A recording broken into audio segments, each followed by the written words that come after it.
Thomas Tuchel की Chelsea और David मॉयस की वेस्ट हैम का गेम 3-2 से एंड हुआ वेस्ट हैम के फेवर में। Quick reminder of formation, Chelsea 3-4-2-1 formation के साथ खेल रही थी और वेस्ट हैम भी उसी फॉर्मेशन के साथ खेल रही थी 3-4-2-1। स्टार्ट करते हैं चेल्सी के बॉल पोजीशन से। चेल्सी के सेंटर बैक स्प्लिट हो जा रहे थे। रूडिगर और सिल्वा सेंट्रली थे और क्रिस्टेंसन वाइट था। विंग बैक्स अलोंसो और जेम्स डीप और वाइट खेल रहे थे। बोवेन मिडफील्ड से आगे आकर सिल्वा को प्रेस कर रहा था और एंटोनियो रूडिगर को प्रेस कर रहा था। लेंजिनी 2v1 था अगेंस्ट जॉर्जिनियो और लॉफ्टस चीक और उसकी वजह से वेस्ट हैम 2v1 डाउन थी स्टार्टिंग के बिल्डअप फेज में चेल्सी के। Chelsea in open play, Rudiger inverted centre back था। रूडिगर इन्वर्टेड होकर मिडफील्ड में खेल रहा था जॉर्जिनियो और लॉफ्टस चीक के साथ, और रूडिगर के इन्वर्टेड होने से अलोंसो को फ्लैंक पर हाई पुश करने का मौका मिल रहा था। और उस तरह से देखे तो जब चेल्सी कंफर्टेबल लगने लगती थी तब अलोंसो और जेम्स दोनों विड प्रोवाइड कर रहे थे। माउंट और जीएस के हाफ स्पेस जोन में ऑपरेट करने से और अलोंसो और जेम्स के हाई और वाइड रहने से चेल्सी का ओपन प्ले में सेप देखे तो 2-3-5 था अलोंसो और जेम्स के हाई पुश करने की वजह से। वेस्ट हैम 3-4-2-1 फॉर्मेशन में खेल रही थी।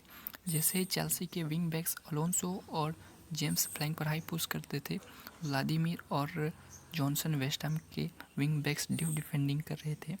चेल्सी वाइट से ज़्यादा कंफर्टेबल लग रही थी क्योंकि लेंसिनी के बाद पास होने के बाद जो दो मिडफील्डर थे सूचेक और डेल्कन राइस वो सेंट्रली थे और वाइट जोन में कोई भी वेस्ट हैम का प्लेयर नहीं था। और चेल्सी वाइट जोन से ज़्यादा बॉल प्रोग्रेस कर रही थी क्योंकि वाइट जोन में वेस्ट हैम का कोई भी प्लेयर नहीं था और चेल्सी वाइट जोन से ज़्यादा कंफर्टेबल लग रही थी बॉल प्रोग्रेशन करने के लिए।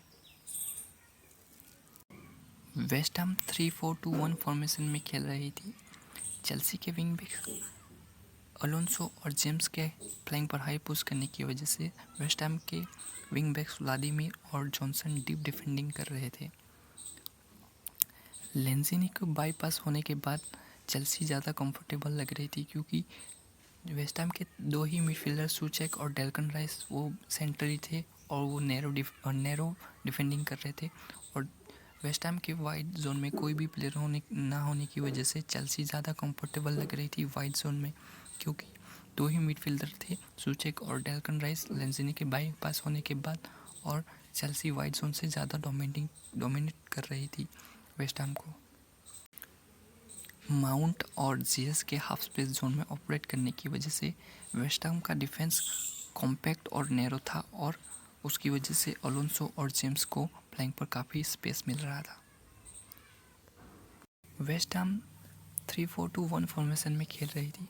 फर्स्ट हाफ में वेस्ट हैम के बैक थ्री काफ़ी नैरो थे और चेल्सी के फ्रंट थ्री इजीली प्रेस कर रहे थे, बट दूसरे हाफ में वेस्ट हैम के फ्रंट थ्री स्प्लिट हो गए थे और उसकी वजह से चेल्सी के फ्रंट थ्री को प्रेस करने में दिक्कत आ रही थी और वो सेंटर बैक्स को क्लोज डाउन नहीं कर पा रहे थे और West Ham easily first line को बाईपास कर रही थी।